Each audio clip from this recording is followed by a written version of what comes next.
En tiempos electorales surgen muchísimos candidatos para los variados puestos a ocuparse en el próximo periodo.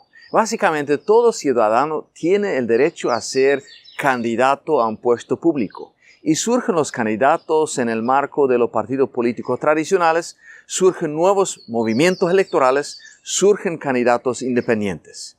El derecho a ser elegible a un puesto está garantizado por la Constitución Nacional.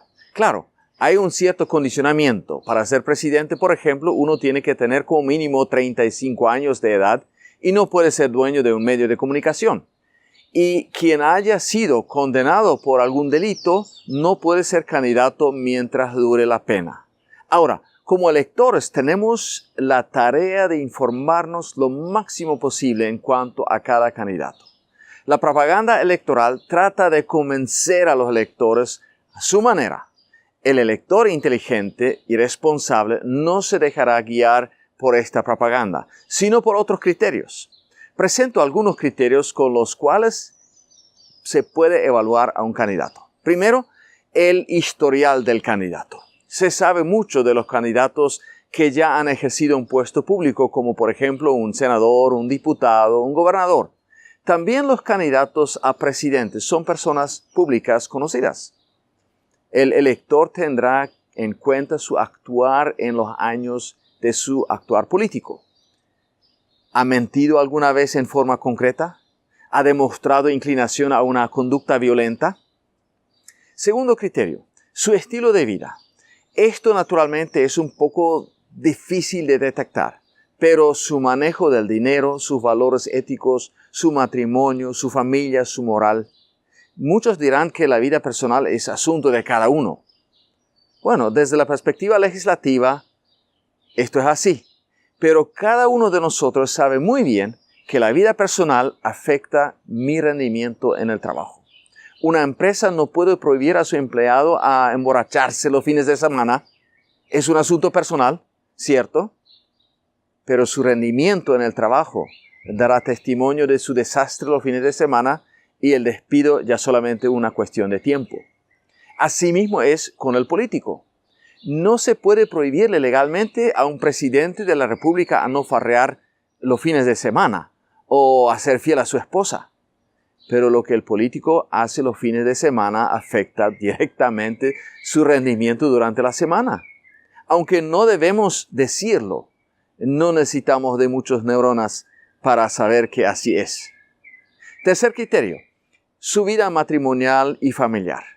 De un número significante de los candidatos se sabe muy poco de sus familias y de su estado matrimonial. Tristemente, los parlamentarios y presidentes que no viven en una vida patrimonial sólida, que viven en segundas o terceras nupcias por haber iniciado una relación con una modelo, una secretaria atractiva, poco o nada harán para fortalecer a la familia. Independientemente de sus declaraciones, su vida personal es un mensaje muy claro. Cuarto criterio, la comunicación. ¿Qué es lo que el candidato realmente comunica en sus mensajes electorales a la gente? En estos días, un candidato ofreció latitas de cerveza a sus seguidores.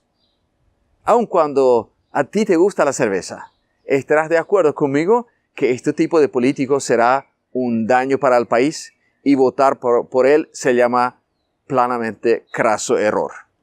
Nada de patriotismo.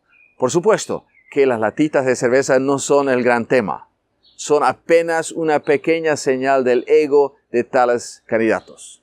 Y una mirada más cercana mostrará que este tipo de políticos son egoístas, ególatras, envanecidos y aprovechadores de los más necesitados, para decirlo menos. Cuarto criterio, su programa de gobierno. ¿Qué piensan hacer estas señoras y estos señores para el bien del país una vez que hayan sido elegidos? Y me parece que este criterio es el que casi no se tiene en cuenta.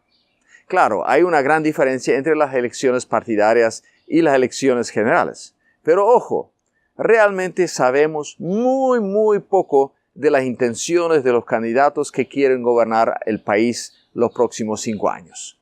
Sus programas de gobierno consisten más bien en reacciones o críticas en vez de propuestas. Muchas promesas son tan generales e ilusorias que ni ellos mismos los creen. Y muchos candidatos consideran sus promesas electorales lo que son, promesas. Pero ni ellos, ni mucho menos sus seguidores, piensan que son para ser cumplidas.